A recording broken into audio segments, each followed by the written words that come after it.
So sometimes it's interesting to try to connect the dots around these people, these so-called politicians who, got voted in, got voted into power through democracy. Biggest lie out there at the moment. But you can see here, right? Minister wants to make the law, right? That was back in 2019. 2019 that was. So it was a year and a bit before the great whooping cough was cast upon us, right? But then I go on Twitter today and I see Harris warns US risks. Harris warns US of risks with investigation of pharma. And that interesting headline. So he's jumped from wanting to make it the law to he wants to make something the law, and then he says, "But don't investigate it." So I was like pondering different things that this could mean. Like, why would he warn the US particularly about looking into pharmaceutical companies operating in Ireland, right? Just on a whim. So I came across some other posts, and people have made some good points. Like, they'll throw the normal ones at you, like the economic importance of it, of big pharma in Ireland. What was it? They hire. What was it here? I have it there in here written down here. 50,000.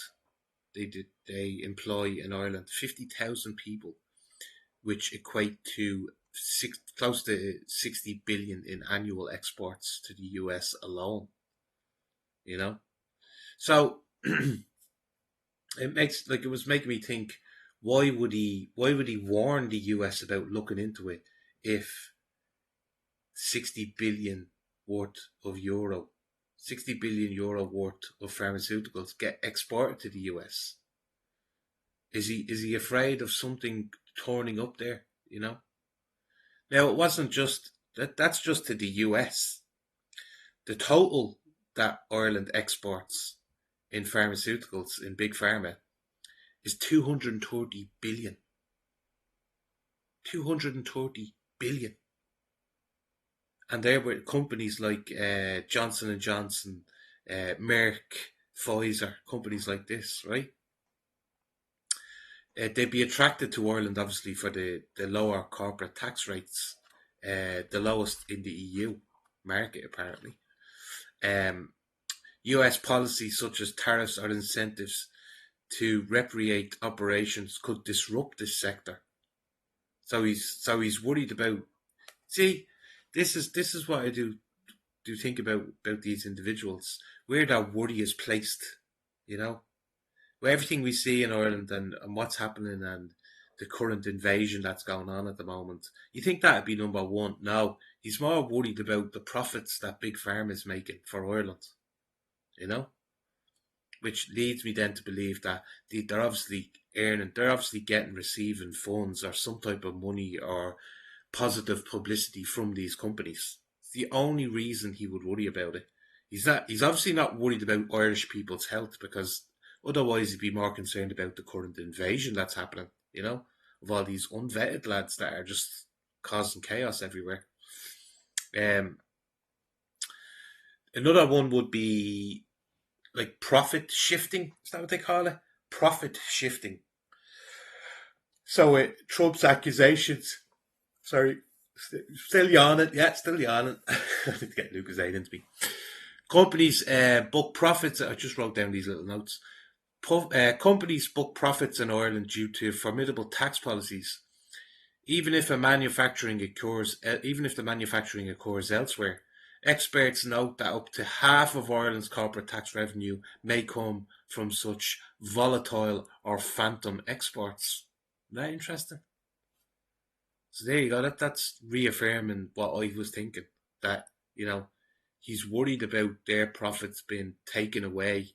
Therefore, he won't receive any himself, or he won't receive any positive positive affirmation from such companies to keep an individual like himself in power. Strategically, you might think strategic diplomacy. Sorry, I always struggle with that word. Before, Mr. Harris here has stressed about Ireland's two-way economic relationship with the US. Irish companies employ 100,000 people stateside. His warnings aim to deter unilateral US actions by advocating for calm, strategic negotiations to preserve the 1.6 trillion EU-US trade relationship. So there you go. That's more thinking as an EU participant rather than an Irish a lover of Ireland, let's say, a lover of this nation, Ireland. He has expressed hope that Trump, as a businessman, would recognise Ireland's value as a gateway to the EU market and avoid punitive measures. Harris also argued that targeting pharma during EU-US trade talks would be inappropriate and disrupt interconnected global supply chains. Well, do you know what? I hope it does. Because if anything they've done to us as a people over the last 4 years, that's one thing I wouldn't mind being disrupted, would be that how easy it is for them to ship these experimental things around the world. I would love that. I would praise that. Hallelujah, you know. Someone else, where was this one? Someone else said about protecting Ireland's global position. So, like, Ireland's attractiveness to pharma hinges on its tax regime. See, back to the tax and the skilled workforce, you know. And once again, EU access. You know, it's all about that. It's nothing to do with us as a nation. Nothing to do with Ireland as a nation. It's all about profits. It's all about how many. Well, you could look at the employment numbers. I suppose you could look at that as opposed to employing Irish people. But then, of course, it's a field of work that, like I said, over the last 4 or 5 years, they've completely lost the trust of the masses. And that's not just in Ireland, that's around the world, right? That's around the world. Trump's proposed tax cuts or tariffs could pressure companies to shift profits or operations to the US, so henceforth bringing more work back to the US. You see, yeah, I know all this stuff about Trump and right, you know who he's backing or who's backing him and stuff like that. We know the wall touchers and all that. We know that stuff. But the part about bringing work back to a country, it's like I always say, why aren't we encouraging more Irish people to come back and work in Ireland? It's kind of that would be my way of thinking around that. You know, why not encourage more to come back and work and build up our own country? I would absolutely love that and back that 100%. 100%. Train up our own doctors, you know, our own engineers, instead of just leasing them out, like letting them just go, you know, over to Australia and other things like that.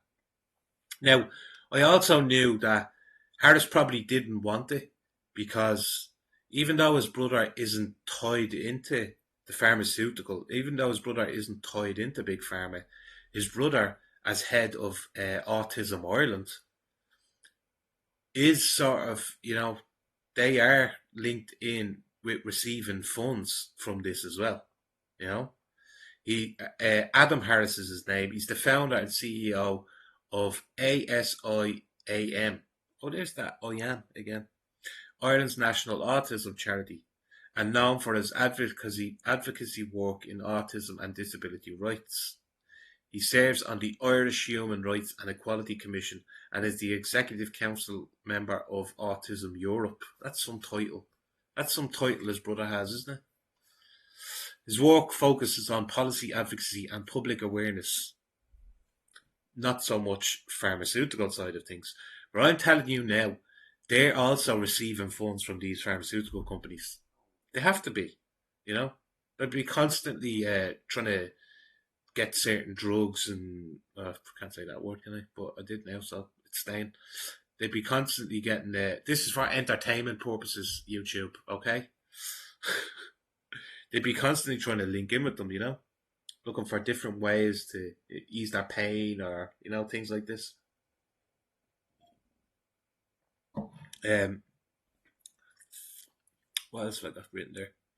Warnings about US scrutiny of Ireland's pharmaceutical industry are tied to his role as Taoiseach and Minister for Foreign Affairs and Trade, and not to any family connections, someone was saying. His concerns reflect the industry's economic significance, with 60 billion in annual exports to the US and 45. I said that again. I'm repeating myself.